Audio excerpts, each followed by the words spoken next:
What's up everyone and welcome back to the World History Channel. Before we begin, please hit the subscribe button today. Let's get started. Things even a lot of history buffs don't know about Dante Alighieri. You may not have heard of Dante Alighieri, but you probably recognize him by his first name and his most famous work, Dante's Inferno. The Inferno is actually part of a very complex, symbol-filled poem called the Divine Comedy. Most people know that the Inferno concerns the conditions and tortures that occur in hell, but did you know that the other two parts of the Divine Comedy take the reader through purgatory and paradise? Of all of Dante Alighieri's works, his greatest and most notable masterpiece is the Divine Comedy. It has influenced religion, politics, literature, and even pop culture. But just who was Dante Alighieri and why was he so obsessed with writing about the horrors of hell? Continue reading for fascinating information about Dante Alighieri and the challenges he faced throughout his life that shaped his writing. Dante pissed off the Pope as a politician and received a death sentence. Not many people know that Dante was also a politician and holder of government offices in Florence. Ultimately, it was the politics that got him into trouble and led to his permanent exile. Dante was a member of the White Guelph political faction, who were a liberal-minded bunch. While they accepted the Pope's rule, they weren't exactly crazy about him and wanted to limit his powers. Pope Boniface VIII's response was to orchestrate a plot to charge Dante with taking bribes. Dante's trial date was set, but he never showed up to answer the charges or defend himself. Thus, he was given the punishment of death and ordered to be burnt at the stake. Naturally, Dante was in no mood for such heated activities. So he fled Florence and wrote a powerful story about a different sort of fire. Dante created his greatest work in exile. Part of the reason Dante wrote such a vengeful work had to do with the fact that when he was in his mid-30s, he was forced into exile from his beloved city of Florence.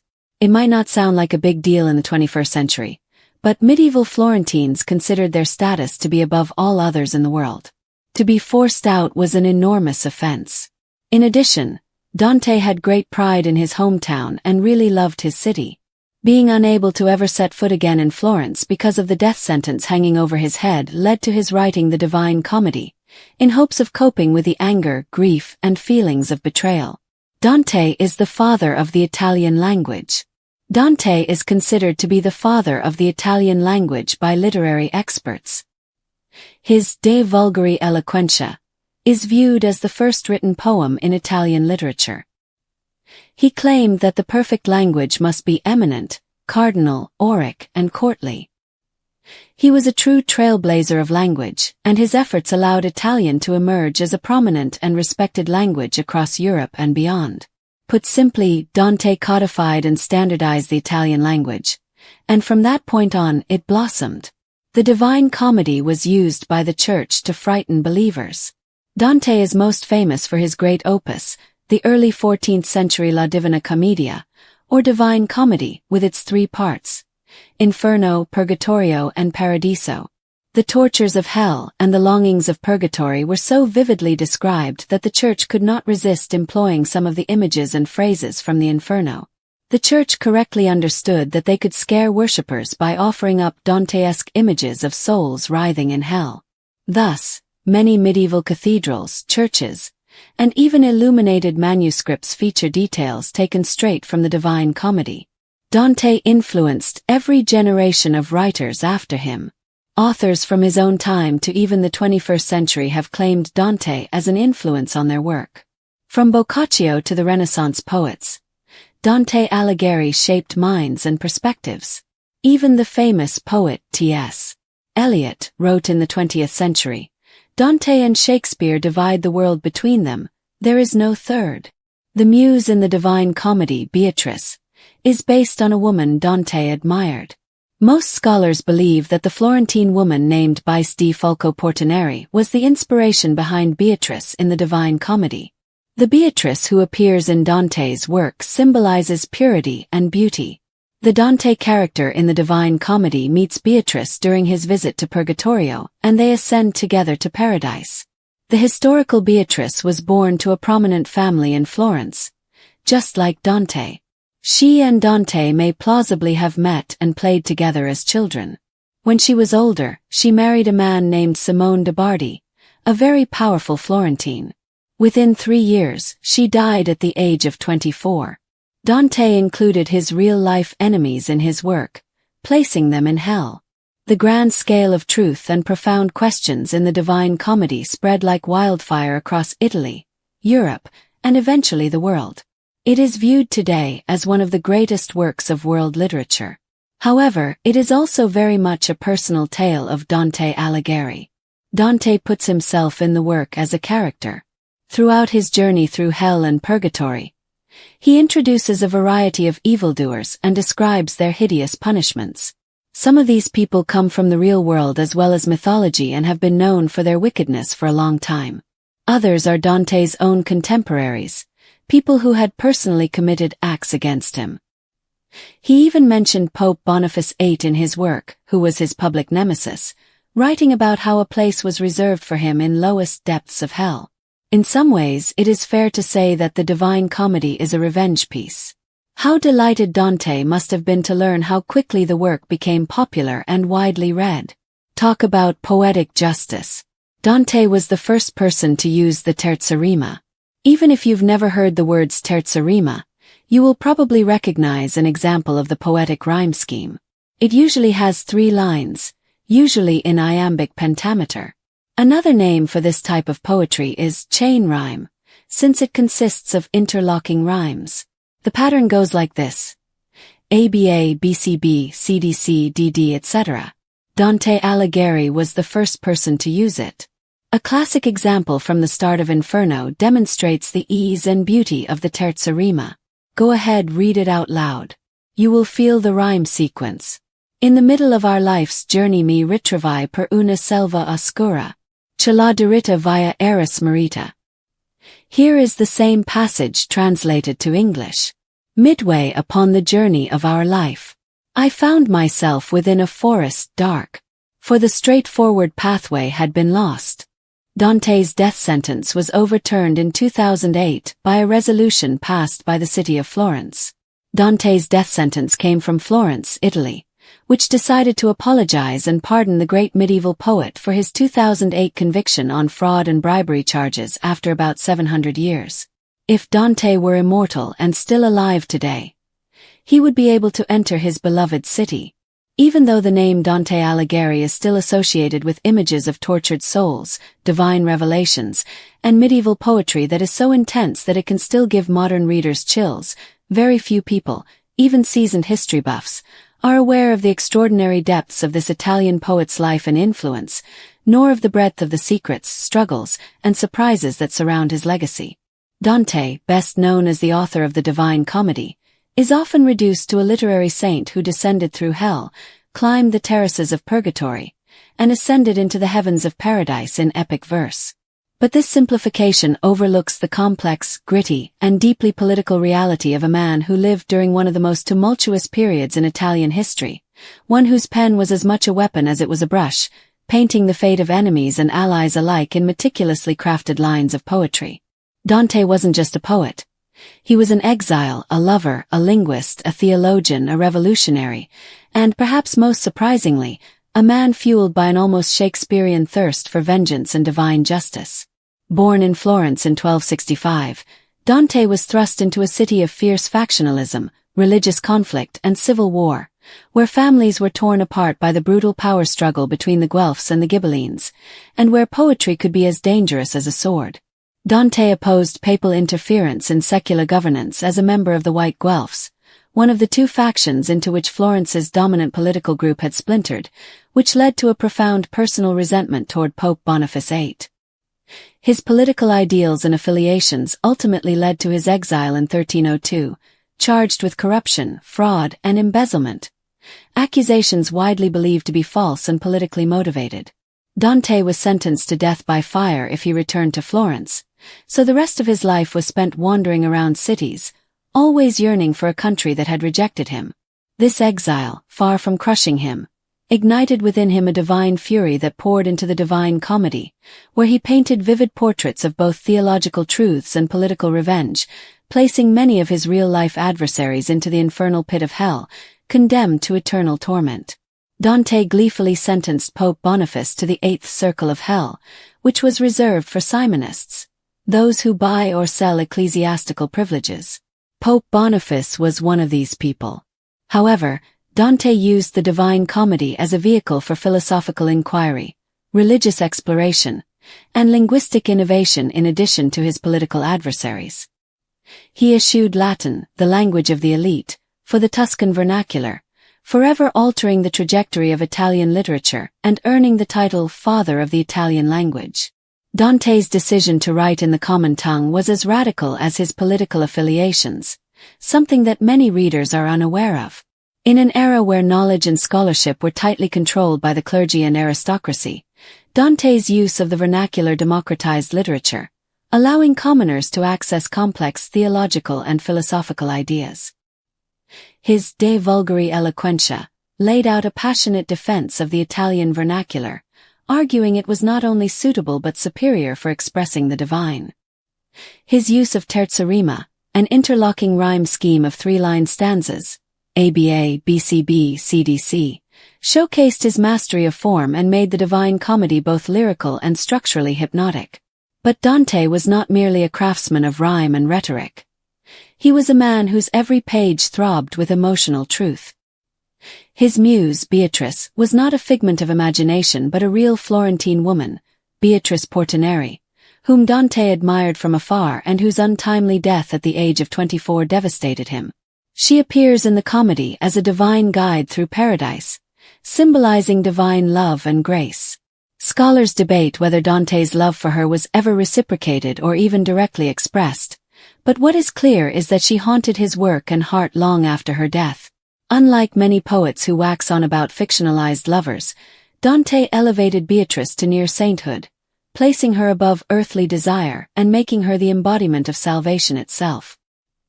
His treatment of her reflects a unique synthesis of romantic longing and spiritual aspiration that's rarely paralleled in literature. Yet despite his poetic reverence, Dante's personal life was less idealized. Married off in an arranged match to Gemma Donati, Dante fathered several children but showed little affection for his wife in his writings.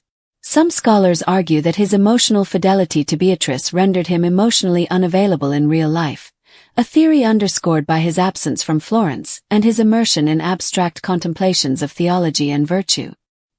His family eventually faded into the periphery of his life as he traveled through various courts and cities, seeking patronage while refining his magnum opus.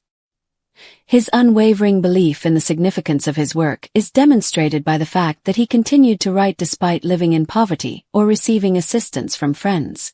But Dante was also a political philosopher whose ideas foreshadowed modern conceptions of statehood and secular governance. His treatise De Monarchia argues in favor of the separation of church and state, proposing that the Pope should oversee spiritual matters while the emperor governs secular affairs. This idea, revolutionary at the time, angered both papal loyalists and imperialists, but it demonstrated Dante's deep belief in balance, justice, and the dangers of corruption in power. His political views were not merely speculative, they were forged in the fires of experience, as he witnessed firsthand how ambition and clerical manipulation could ruin a city and destroy lives. And while most readers focus on Inferno, the darker, more sensational first third of the Divine Comedy, many overlook the literary and theological sophistication of Purgatorio and Paradiso, where Dante's vision becomes one of hope, ascension, and divine unity. In Purgatorio, sinners are not condemned but rehabilitated, a radically compassionate view of human nature. In Paradiso, Dante explores complex philosophical ideas, weaving together Neoplatonism, Thomistic theology, and Aristotelian ethics into a grand tapestry of spiritual illumination. These later canticles reveal Dante not just as a poet of punishment, but as one of redemption and grace. But even as he mapped out the celestial order of the universe, Dante kept one foot in the messy reality of his time. He critiqued the corruption of the church, denounced the greed of the clergy, and even accused Florence of moral and civic decay.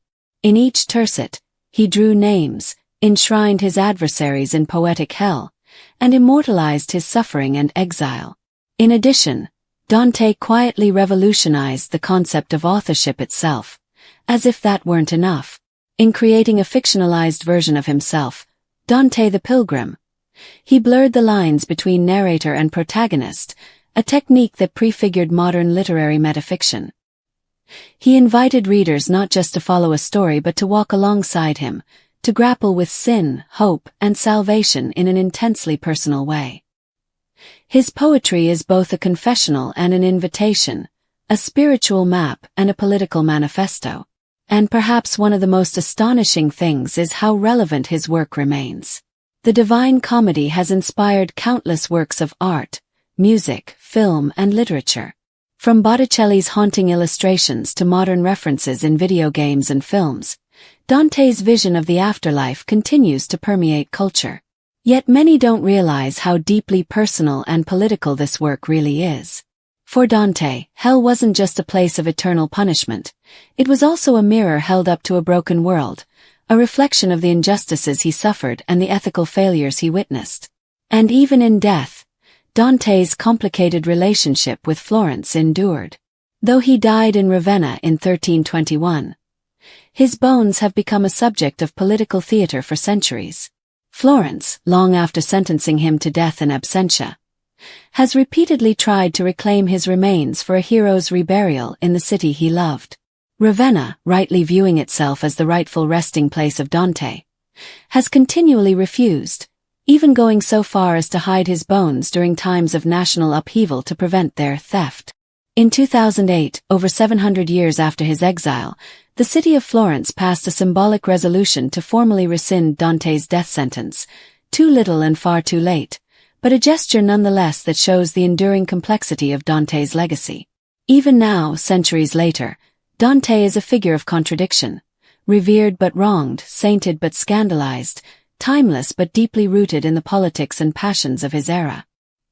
His life reminds us that genius often walks hand in hand with hardship, and that true greatness is forged not in comfort, but in conflict. From the ashes of exile, he built a literary universe so vivid that even modern imaginations quake before it. And yet, perhaps the greatest thing even the most devoted history buffs overlook is this. Dante didn't just describe hell. He lived it, transformed it, and wrote his way out of it. Lyrics play an essential role in the likability of a song.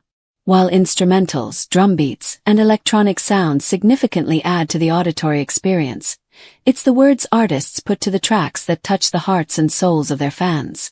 Still, that doesn't always mean a song has to make sense to become an instant hit. Some artists pen lyrics that jump from one seemingly random thought to another, while others even use made-up words. Whether following a zany trend or intentionally throwing off listeners, sometimes songwriters include the most bizarre, apparently meaningless lyrics in their work. Below are some of the most random, nonsensical lyrics from some of the industry's biggest hits. Certain songs like I Am the Walrus by the Beatles and Summer Girls by LFO were intentional inside jokes. Others like One More Time Britney Spears, I Want It That Way Backstreet Boys, and Break Free Ariana Grande all came from the same producer Max Martin. Then there are songs whose lyrics were never meant to hold a deeper meaning, beyond holding a space. There is good news for anyone who has ever struggled to comprehend some of the jargon that follows. You are not the problem. Loser came from Beck's habit of making up ridiculous lyrics to see if people were listening. Resulted from Beck's habit of inventing absurd lyrics to see if anyone was listening. Despite becoming an almost instant hit, the lyrics in Beck's Loser are interpreted more as a mishmash of random words and phrases than holding any particular meaning. The second verse is especially chaotic. The forces of evil in a bozo nightmare. Ban all the music with the phony gas chamber. 'Cause one's got a weasel and the other's got a flag. One's on the pole, shove the other in a bag. With the rerun shows and the cocaine nose job. The daytime crap of the folk singer slob. He hung himself with a guitar string. A slab of turkey neck, and it's hanging from a pigeon wing. You can't write if you can't relate. Trade the cash for the beat, for the body, for the heat. And my time is a piece of wax falling on a termite. Who's choking on the splinters? In 1997, Beck revealed the lines were, in fact, nonsense. As a struggling artist trying to make it into the music industry, he often grew bored at venues and would throw in wild lyrics just to see if anyone in the crowd was actually paying attention. I'd be banging away on a Sunhouse tune and the whole audience would be talking, so maybe out of desperation or boredom, or the audience's boredom, I'd make up these ridiculous songs just to see if people were listening. Loser was an extension of that. UFO didn't put much work into Summer Girls and never anticipated its success. UFO's Summer Girls is a random mash of lead singer-songwriter Rich Cronin's favorite things and numerous pop culture references that define the 1980s and 90s, but they don't make much sense. He raps in the first verse. Hip-hop, marmalade, spick and span. Met you one summer and it all began. You're the best girl that I ever did see. Larry Bird, the great player, Jersey 33 when you take a sip. You buzz like a hornet. Billy Shakespeare wrote a whole bunch of sonnets. Call me Willie Whistle 'cause I can't speak, baby. Something in your eyes really drove me crazy. Now I can't forget you and it makes me mad. Left one day and never came back. Returned home after spending the summer there. Macaulay Culkin wasn't home alone. Fell deep in love, but now we ain't speakin'. Michael J. Fox was Alex P. Keaton. Following is an even more chaotic second verse. You come from Georgia, where the peaches grow. They drink lemonade and speak real slow. You love hip-hop and rock and roll. When you were 4 years old, your father left. There was a good man named Paul Revere. I feel much better, baby, when you're near. Despite its confusing non-sequitur lyrics, the song became an instant hit.